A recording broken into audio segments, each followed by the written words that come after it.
It's ReeferMEDness, the podcast, with Trevor and Kirk.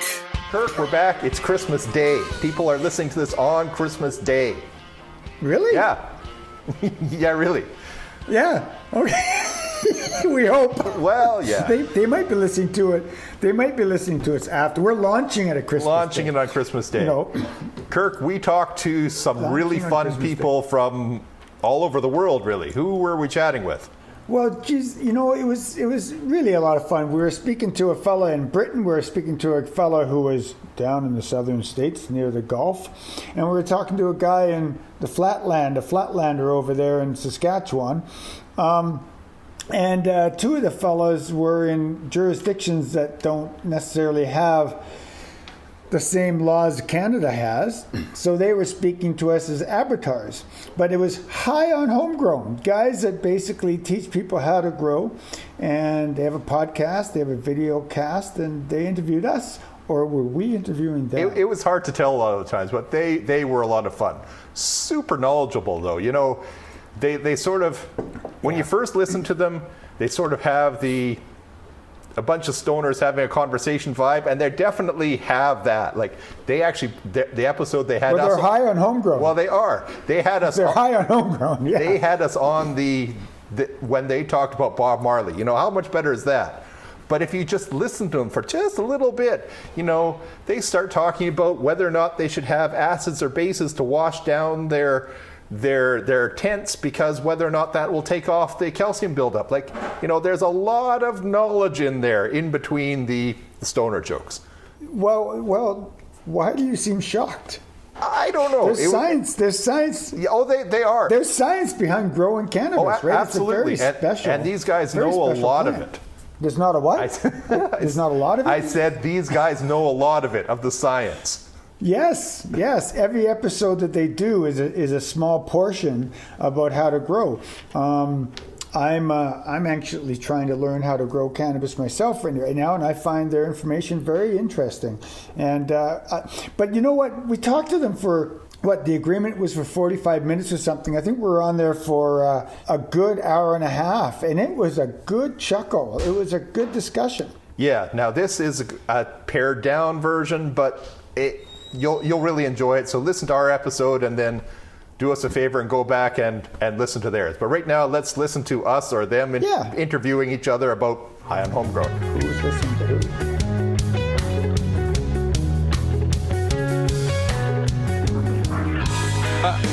Yeah, he's mute. Maybe he's not here yet. It's cool. It's fine. Oh, Trevor's here, and Oh, sweet. there we go. Hi. Hi, guys. Hey, guys. Kirk is going to sign in a second. No problem. Yeah. Thanks for letting us on. This will be good. Oh, it's all good. So thanks for joining us, man. Nice to see you again, Trevor. You too. Should I call you TG or Chase on this? Is that your name? Probably... It's Chase your name. Whatever. Really? Yeah.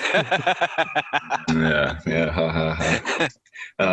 Probably TG, just for that's how everybody else knows me. I mean, it's not like you can't find me out there if you really want to. But yeah, from the high on homegrown perspective, I'm Temple Grower. Okay. GB has started to call you Tej now. Have you noticed that? Yeah. Oh, he's getting cutesy with you, isn't he? That's because I call him Jeeb. Jeeb and Teague. Oh, yeah. It's so cute. You got little pet names for each other and shit. I'm sorry, Trevor. We're kind of informal, and we just like to have fun with it. So I mean, that is fantastic. Don't think this is a regular interview. This is more of a stoner conversation. We're just going to get to know each other. It's all we'll do. That's how we roll. Yeah. Absolutely. Just relaxed. We just like to. Well, I think we have a different kind of conversation with people when we're more relaxed, rather than asking the same questions other interviews would ask. We just have a conversation. Sorry. No. Don't apologize. Kirk's listened to more of your episodes than I have, and he's more excited. Not more excited. I'm excited as well. But yeah, we really like the way you guys do what excited. You do. It's like, oh God, man, I'm gonna go spend my Saturday evening with these guys. What the fuck? We don't get our feelings, sir. You can say whatever. We're just a bunch of guys that roll with it, whatever how it comes. Yeah, man. No, we really like what you're doing. So, ReeferMEDness, man, where did you get the name from? Because Kirk misspoke, and what did you say? Well, I didn't say anything. Did you say ReeferMEDness? Yes, I did. And it just kind of stuck from there. We had all sorts of other silly things that weren't working very well. And that one, a misspeak turned into a, that's what it takes anyway. There we go. And just let and there is the man himself. I was just telling them how you named the podcast. Oh, yeah. Sweet. How's it going, Kirk? Good, thank you, man. How are you? Not so bad. I'm good and high, man, so I can't complain. Pleasantly medicated. Yeah. Nice to see you again, Kirk. Yeah, nice to see you too, sir. Yeah, man, so we'll quickly introduce ourselves now we're all here. I'm Mackie from Percy'sGrowroom.com, high on homegrown. I'm from the UK. That's about it for me, really.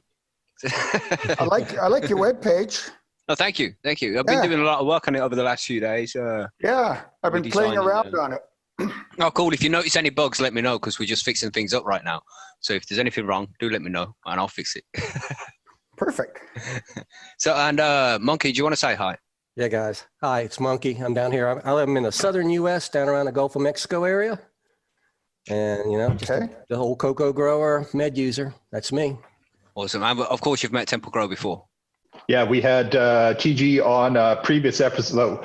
We're a podcast. We talk about lots of cannabis stuff, but the fact I'm a pharmacist and Kirk's a nurse, we probably do more medical stuff, more medical episodes than anything else. And one of our previous guests, she had just gotten into growing her own and talked about this awesome guy, TG, down the street from her who was helping her out. So we had him and her on a show telling us how she started a home grow. Yeah, that's Sue, right? You're talking about Sue there from that's Sue Litwin. Yeah. Yeah.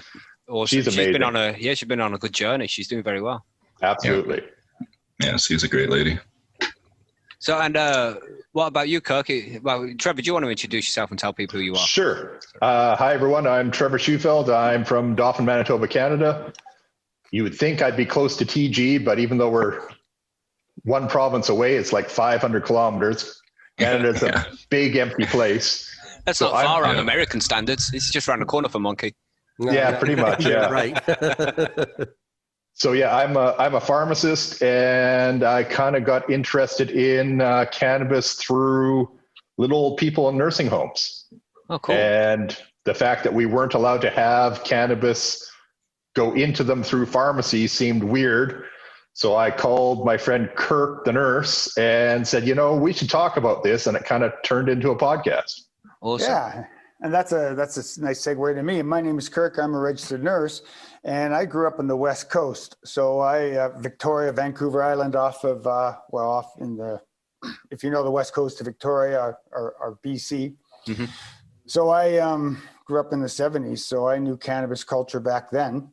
And of course, becoming a nurse and being outside the law by being a recreational user of cannabis, moving to Dauphin years later, I was a likely person for Trevor to knock on the door and say, want to start talking about cannabis.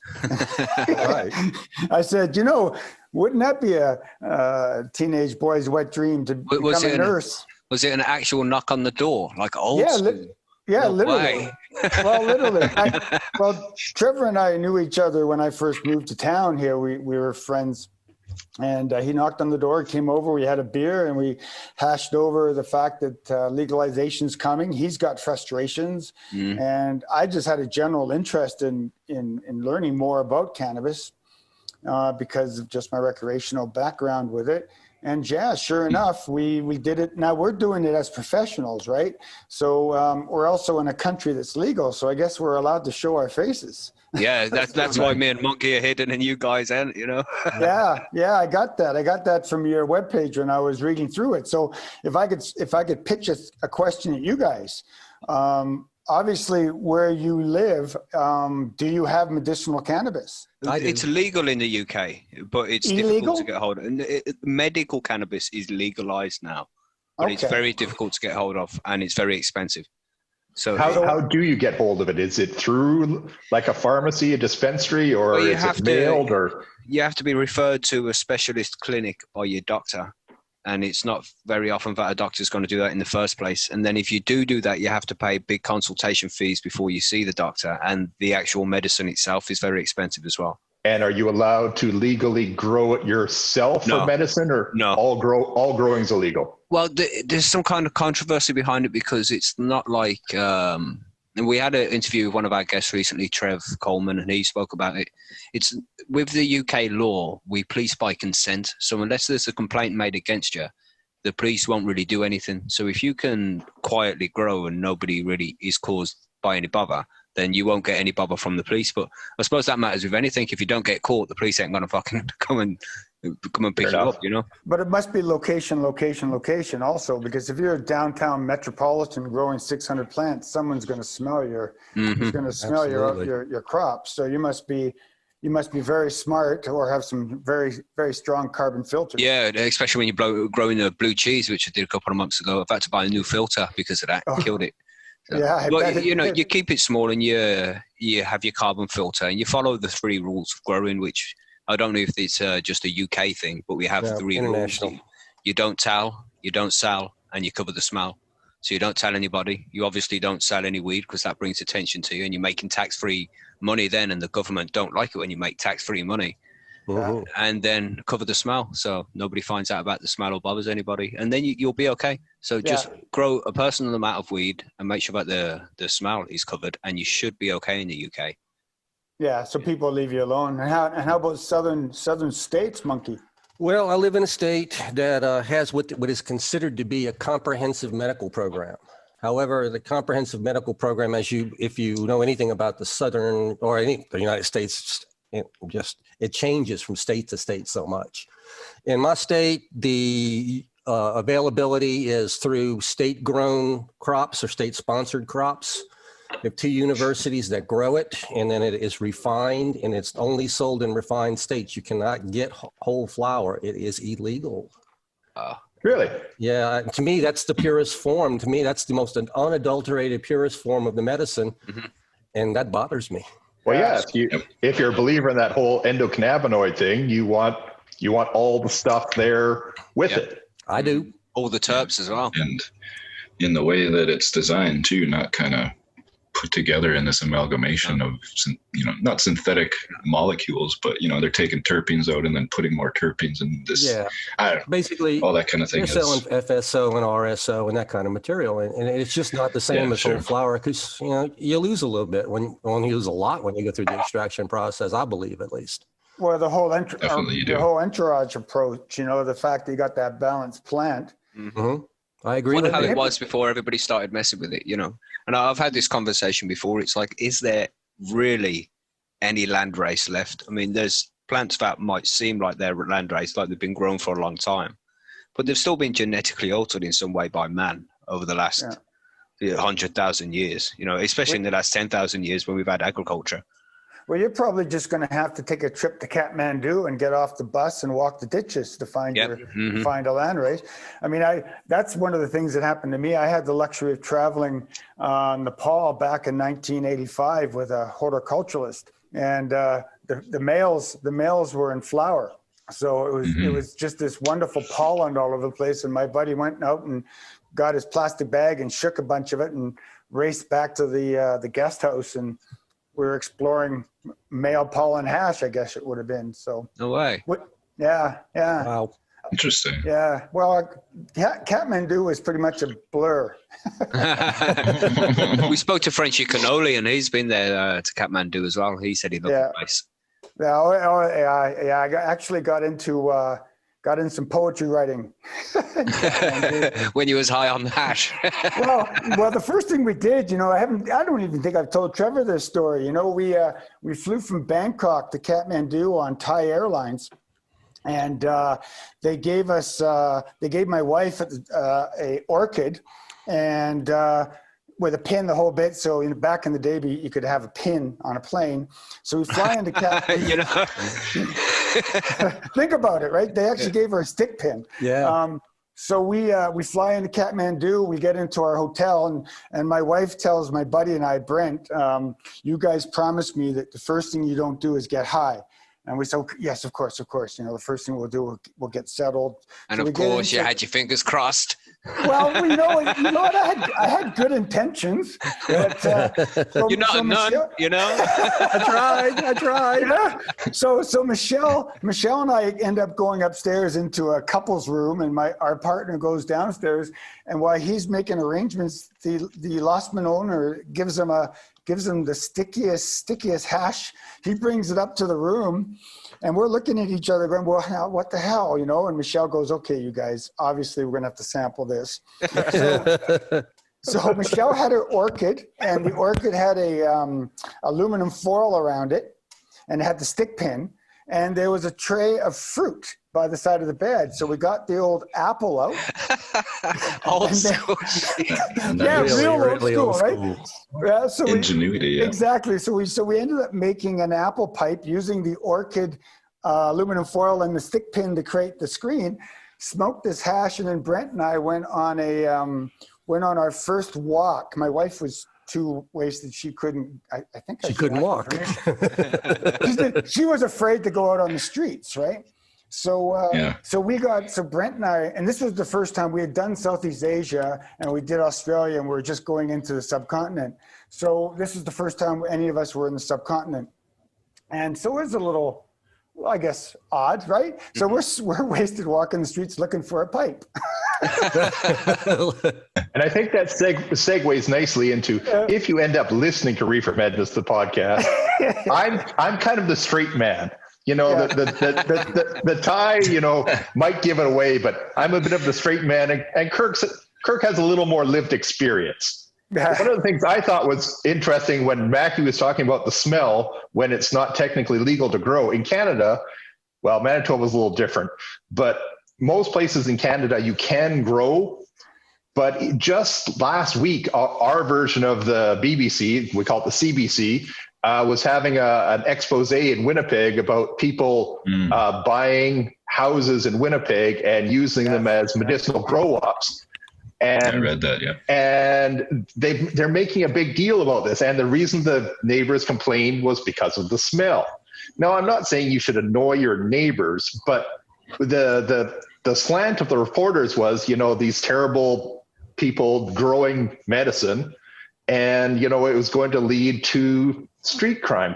I think you're kind of missing the point. Mm-hmm. They're doing something legal. Now, you know, it shouldn't stink up the neighborhood, yada, yada. They could be doing it better, but it was like this was, you know, Hell's Angels setting this up, when it probably wasn't.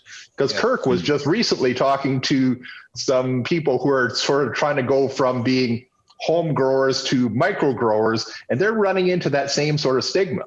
Right. I think some of those, Trevor, some of this, what the story not basically told in that story was that they were growing 800 plants. Whoa. So that's very fucking stinky. Yeah. Very fucking sticky. Yeah.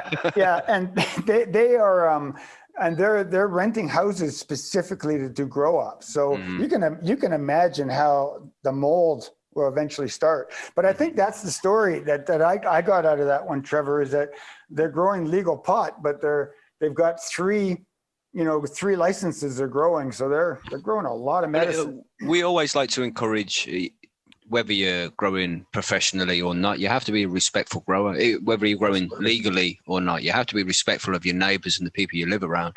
You know, even when you're smoking, I wouldn't encourage smoking in the street, because there's kids around. The kids don't need to smell that. You know, there's specific places you should be smoking.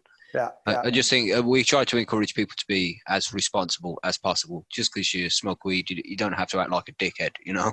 No, not at all. Exactly. But actually, smell comes up a lot, since Mackie mentioned even when you're smoking it. So what, because we have a lot of medicinal patients who, you know, this might be the first time they're ever using. Mm-hmm.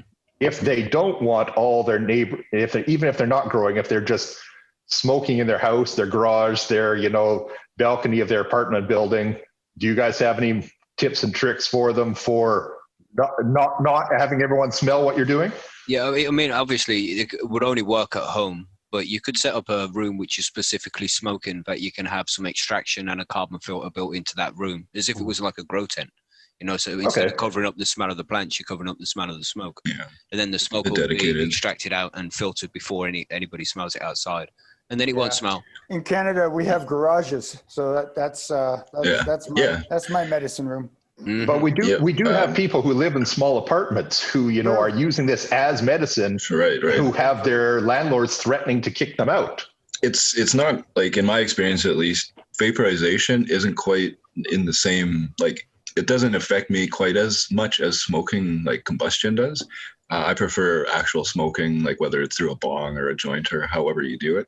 But if you're in that type of situation, something like this, I don't know if you can see in the screen, my Crafty, this is just one version of a portable vaporizer, or you can get non-portable vaporizers as well, such as like the Volcano. Yeah, the Volcano is huge. It seems to take up the whole coffee table. You and 8 friends. It's about the size of a good sized blender, I would say. Yeah. But they work great in terms of, they still do smell, but they're not going to smell as much, and the smell dissipates quite a bit more. Like I'm using this in my house right now. I don't smoke at all in my house, but like give it 5 minutes for the furnace to run and kind of circulate the air, and the smell will be gone in this room. But and it doesn't linger. As far as you know, you get nose blind to it though. Well, yeah, that's true. I mean, I've never had, like, people have come up here that don't smoke and they're not like, oh man, it smells like weed in here or something. So I don't know. I mean, I think it's okay. Yeah. It's better than smoking it for sure as an alternative. Absolutely. Well, it's again storytelling here. I think back of my high school friends and the guys who I would go to in those days to spend my $20 for an ounce of commercial weed. And, an ounce for $20? Well, that was 4 fingers, right? That's what we called an ounce, and that was commercial. That was West Coast, right? The Mohican stuff would have been 35. We called a lid. A lid was 3 fingers because it fit in the lid of a tobacco thing. I remember lids from Cheech and Chong movies. Yeah, I mean that's my decades. But my friends, some guys just never got out of the basement of their parents' house. But you walk in there, and I can still smell the homegrown that they used to have in the 70s. So it does get in. The smell does get into the house. It does definitely. Yeah. So a couple questions for Mackie and Mike, Monkey. So your jurisdictions are legal for medicine, obviously illegal for recreation? Yeah. Okay. So same here, yeah. Yeah. So are people allowed to consume their medicine in public places? No. Like respectfully, of course. Absolutely no, they'd still get prosecuted because there's no way in the UK right now to verify whether somebody using cannabis for medicine or recreationally. So they might be a medicinal patient. So it's going to have to be like Canada. It's going to have to go to court and create case law. Yeah, it's going to be difficult. More than likely. I mean, I've done a little bit of cannabis tourism around the U.S. and not just here, but even in Seattle and Portland and Denver, big hubs, it's still illegal to consume in public. Yeah. I mean, and that just, okay, so you can have it, you just can't consume it. That just doesn't make any sense to me. Yeah, that's what we call it in Canada. There's legalization 2.0, hopefully, with the edibles, but you still can't.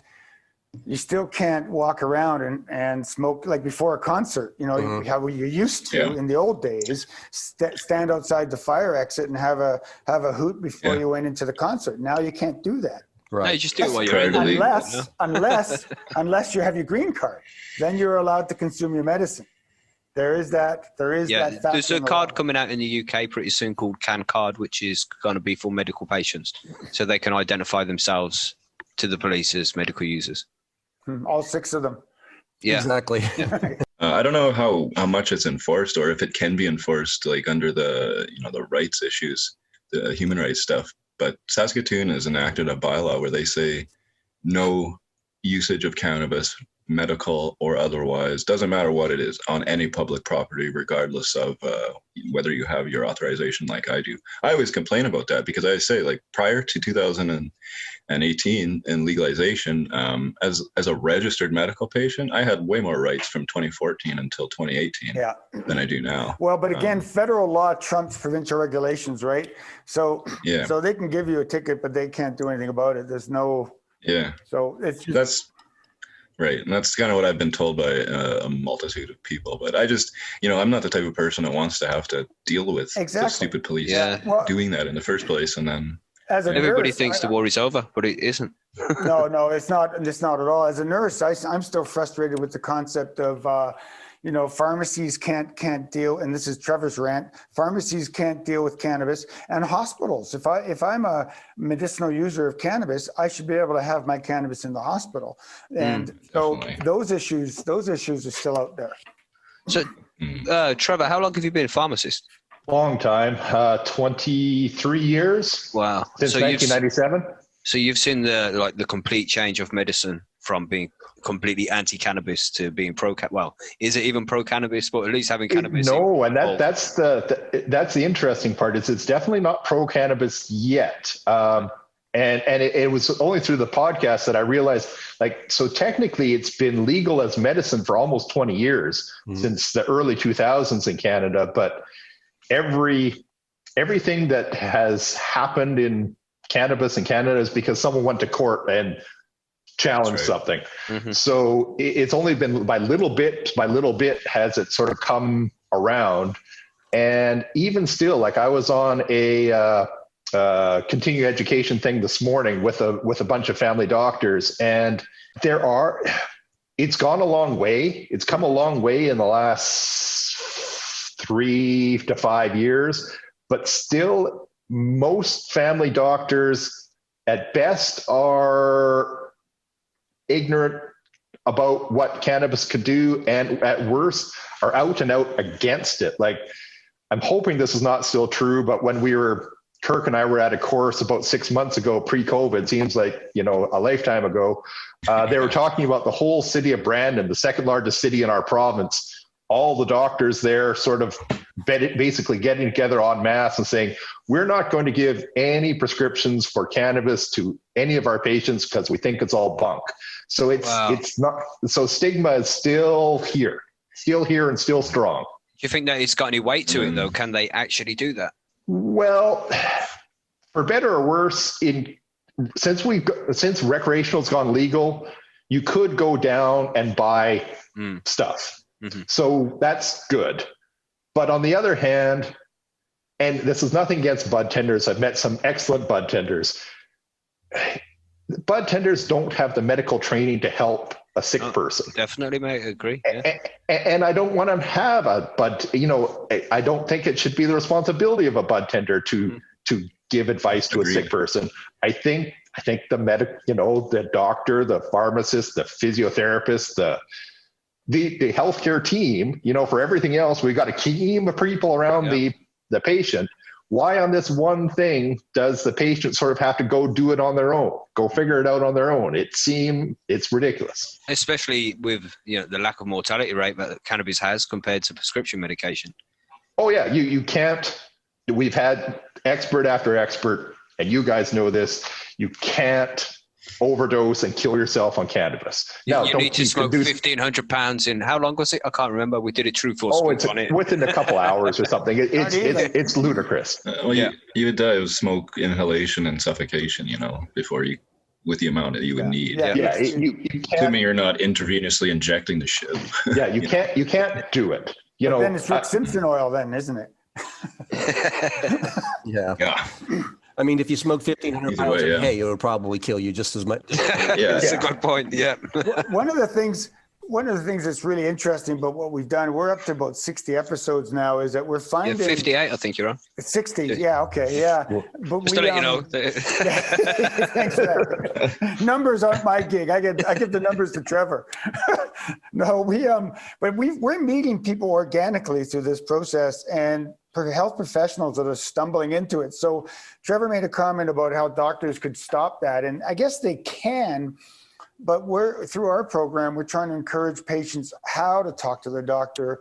And if their doctor is not interested, because I have had family doctors tell me that any doctor that prescribes cannabis is a pusher man, right? So I've had these conversations also. But in Canada, we have services. So you can dial a doc or Hello MD, or, there are cannabis specialists out there that will prescribe cannabis for you. Trevor and I are now trying to figure out how those doctors do it across provinces. That's what we don't understand. I was going to talk about that just as a byproduct of, like you were saying, in Brandon, the doctors all got together and decided they were not going to help anybody. So what are these patients going to have to do is they're going to have to call, these various clinics. I I'm one of these people. In Saskatchewan, it's just as hard. I've had many family doctors. I've gone to specialists for, like, I have irritable bowel syndrome, or at least that's kind of what they've deduced. But I mean, I don't really know what it is. But at this point, yeah, none of my healthcare professionals would help me in terms of when I've told them, okay, well, I'll try your stuff, but I'm also using cannabis and it seems to be helping. Can we look at that? They want nothing to do with that. So I've had to go to these clinics all the time. And, you know, I'm glad that the clinics exist for the reason that it does help people that do need it. But again, going back to that bust and all these people complaining, I mean, if you do want to get rid of the criminal, or a big part of the criminal aspect, get rid of the ease of access. And by having doctors actually help people that need it, instead of having kind of the dial-a-doc model, which again, I'm not opposed to, because I've been a part of that since 2014 for the reason that I can't have my family doctor. And it's good, but it does get abused. That's one easily abusable part of the system. And like, I don't know, that doesn't seem to register. They just would rather not deal with it and then keep blaming the medical growers for helping the black market and all these things. This is the thing. This, legalization of cannabis in Canada is fantastic, but the ignorance of the culture of cannabis is so displayed in how they unrolled it, right? So you've got the medicinal side of it, but also on the recreational side, the government doesn't understand that, the medicinal allows you to grow 800 plants. Well, no disrespect to these guys that are growing 800 plants, but from what I've learned so far and what I know about the culture, some of that 800 plants is leaking out into the industry as either gifts or a silver market, right? So I think the way the government unrolled it, in the sense that they gave cannabis contracts to big money and didn't allow the legacy guys to just say, okay, you know what, we're just going to open it up, and it can be like having an orchard. If you decide to grow apples, you can sell the apples from the side of the road. They should have allowed it right from the start. Everyone's allowed to grow. You can buy it and go from there. It's like, by making it legal, we want you to remove laws, not add them. Yes, exactly. Yeah. So where do our listeners go to find you and your podcast? Easiest place is probably our website, which is ReeferMED.ca. And then on the social medias, we're at ReeferMEDness on Twitter. Kirk, we're at ReeferMEDness on Instagram. Yeah. And I think we're also at ReeferMEDness on Facebook. And then all the platforms, iTunes, Stitcher. Yeah, if they type in ReeferMEDness on any of the podcast platforms, we should pop up. So I like to just sum it all up with, like, you can find us on Google, just put in High on Homegrown. Well, that's how I found you guys. That's how I found you guys. High on Homegrown, there you were. Works too, yeah. And our name came up like yours did. Just one day was High, and then Pop. Well, that's a good name. What's wrong with that? We should make a podcast with that name, right? And it works, man, because we're all just High on Homegrown, so it works lovely. Yeah.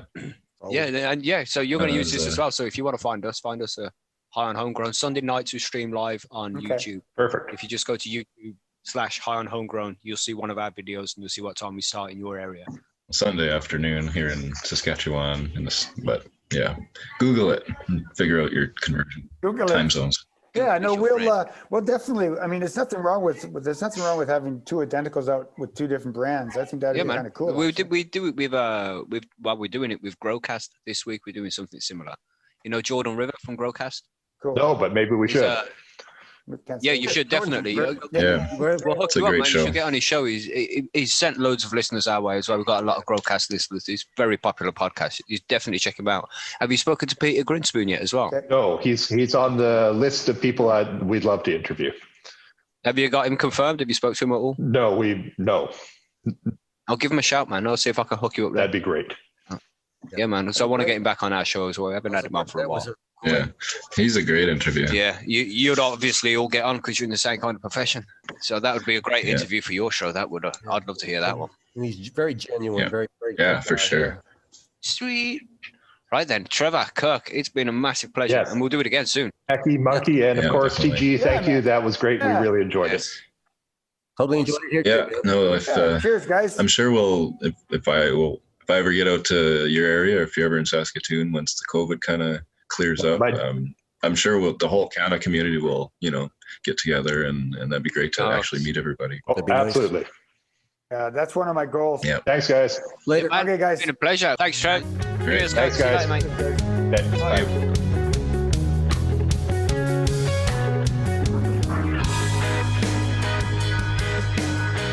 Okay, we're back out. Kirk, that was great. I really enjoyed talking to those guys. I've got a special Christmas request for Renee for a little bit of music at the end of this. I would really like Three Little Birds by Bob Marley. Again, we were on there. Bob Marley. Bob Marley was their famous stoner on this episode. You know, couldn't be any better. Got any complaints with a little Bob Marley to play us out? Oh man, no, I grew up with Bob Marley.